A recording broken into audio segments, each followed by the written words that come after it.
Hey everyone, Tyler Russell here. It's a new series I call Talking with Friends.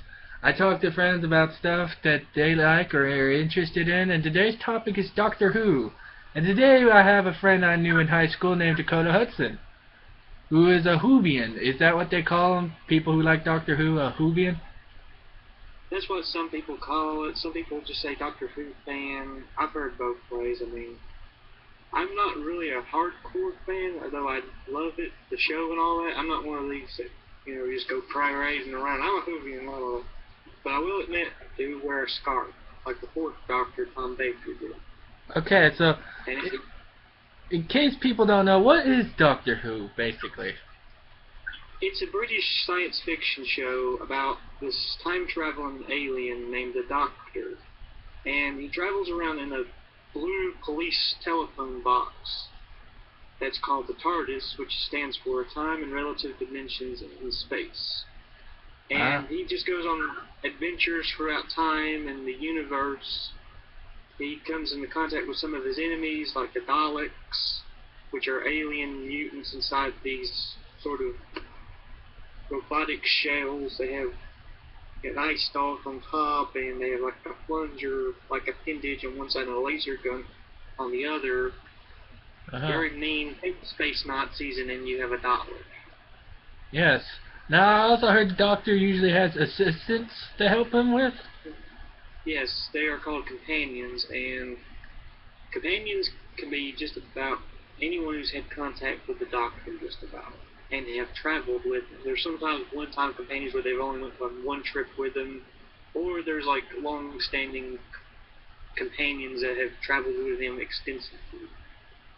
And some of them do assist him, some of them just cause more trouble for him, others, they're just there for the ride.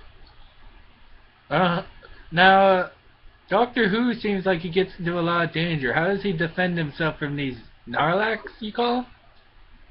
Well, the Doctor tries his best to avoid violence if possible. He prefers to outwit his opponents and, try to outsmart them and stop their plans.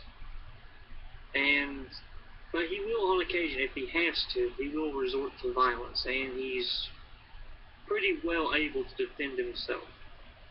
Uh-huh. He doesn't carry any weapons. He does carry a device called the sonic screwdriver, which is not really a weapon, but more of a tool. And what he does with it is he can hack computers, unlock locks.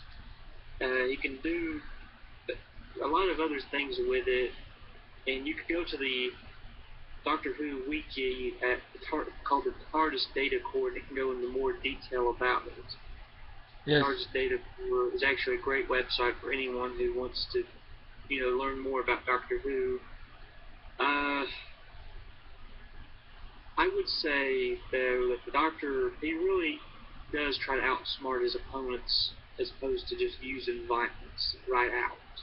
Ah. But it's a last resort kind of thing, and most incarnations of the Doctor have their own preferred ways of dealing with enemies. And as you know, you probably know this, but multiple people have played the Doctor. Yes, I know. They do a regeneration process where they pretend that the Doctor's dying, but then they have a new Doctor. Yeah. Well, that was actually a pretty good idea back in the 1960s when this show first came on. It started in 1963. And it just recently celebrated its 50-year anniversary. So this show is older than Star Wars, Star Trek, Red Dwarf, and other sci-fi stuff. But Probably perhaps besides, like Flash Gordon and really old sci-fi. But other than that, Doctor. But yes, every time the Doctor or any of his kind, they're called the Time Lords, they have like an almost they're near death. They can regenerate in order to basically heal themselves, but at the cost of changing their appearance and somewhat their personality. They still have the same memories for the most part when they change over to a new body, I guess you could say. mm, But sometimes when they regenerate, though, they do experience bouts of amnesia and other things. But eventually, once they get broke into their new body, they're essentially the same person, just a different personality and different appearance. There are now, currently uh, 13 doctors at the moment. Dang. Now, I heard there was a specific fruit he didn't like pears or something? It depends on the doctor. Some doctors have, they have their likes and differences. Take, for example, the fourth doctor. He liked jelly babies. They're like gummy bear, like treats from England and all that. And he would always, offer them or use them as a distraction, or he just eats them. Then you have like the what was it? The 11th Doctor, who likes fish sticks and custard. And I mean, it really depends on which doctor, is, at present. I do recall that some things are poisonous to the doctor, such as the fifth doctor had mentioned that that aspirin is highly poisonous to him. So that could, and when the seventh doctor changed into the eighth doctor, he had a hard time with his regeneration because they were giving him anesthesia in a surgery table, and certain anesthesias here on Earth really hurt the regeneration process. So. Yeah. So, you say the doctor regenerates, but what happens to his assistants when they get too old to go on his adventures? Usually, the doctor will travel with someone for a time, and then eventually he leaves them behind. He takes them either back home or where they want to be, and he just moves on. Either to have more new companions, or if the companions want to stop traveling with him, he lets them go. Some of his companions have died by accident or by malicious intent from his enemies. So I mean, it changes up. And he's had quite a few companions, even since the early days of Doctor Who. Okay. Now, I heard something that is my favorite tool he uses. It's called the psychic paper, where it basically it's anything it suggests is. That how it works, basically, whoever you're showing the paper to, they see whatever their brain is tricked into seeing. Say, for example, you had a pad of psychic paper and you walked up to a crime scene, the cops standing there would want to know why you're there. You could hold it up and say, I'm part of the FBI, and they would think you have an FBI badge. That's awesome to do. However, some people are immune to it because they know either how it works and they're able to resist it, or some species of aliens, it just doesn't work on them anyways. Yeah. So, what about these weeping angels I heard about? Are they common, or are they... They were introduced during the 11th Doctor's run, and they are among the scariest of the Doctor Who villains. Even scarier than those Narlax?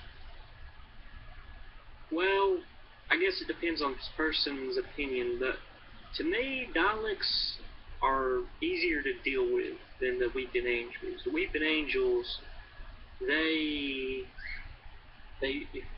have to stare at them. You have to observe them. And you cannot blink or anything, because if you do, then that gives them time to attack you.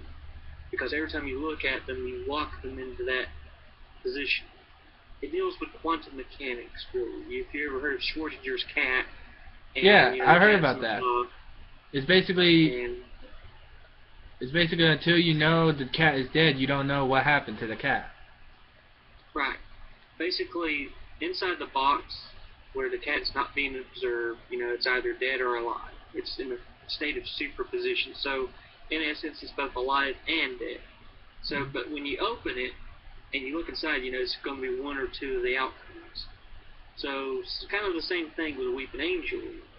As long as you observe it, it cannot move. It has to stay in that one spot. Once you look away, it could move around, do whatever it wants to. Yes, I believe. That's quite impressive. Now, I once heard that he met the human version of the TARDIS. Is that true? That he met? Yes. Well, this is what happened. You see, and this is spoiler alert, by the way, Okay, don't watch this. It's spoilers. Okay, you can talk. But anyways, though, you see the TARDISes that Time Lords use are not really machines. They are living things. They're organisms. They're grown. And the Doctors, when they went to this small little pocket universe, I guess you could say, called House. House was like the, I guess you could say, the essence of this universe, the consciousness. And basically, that little pocket universe just wasn't enough. He wanted to get out. And so the TARDIS was the only thing that could accommodate basically his soul, I guess you could say. Not really that, but you know what I'm getting. Yes. So basically, he pulled out the TARDIS's soul and inserted his into the actual framework of the TARDIS, and put the TARDIS's soul into a human body, which it cannot survive very long in because it's just human body is just not able, to contain that. The TARDIS is essentially a 12-dimensional being. We're 4-dimensional. We got 3 dimensions of space. Mm-hmm. Height, width, length, and so we can observe time too, so that makes us 4-dimensional. The TARDIS, on the other hand, is 12-dimensional, so it's a conflict of interest, I guess you could say. It's like you're taking an elephant and putting it inside of a shoebox. Yes. That's a good comparison. So, is there anything else people might want to know about Doctor Who? If you do, just go in the comments for any questions. I do recommend the Doctor Who wiki called the TARDIS Index, and I believe it's under www.tardis.wiki or /wiki.com or something like that. But you can just go to Google and type in TARDIS Data Core, and it will take you straight to it. Okay. So, thanks again for being on this show. And, Thanks. well, you just heard my friend talk about Doctor Who, and, you know what, usually if you have any questions, just go to that TARDIS wiki, and till then, see ya!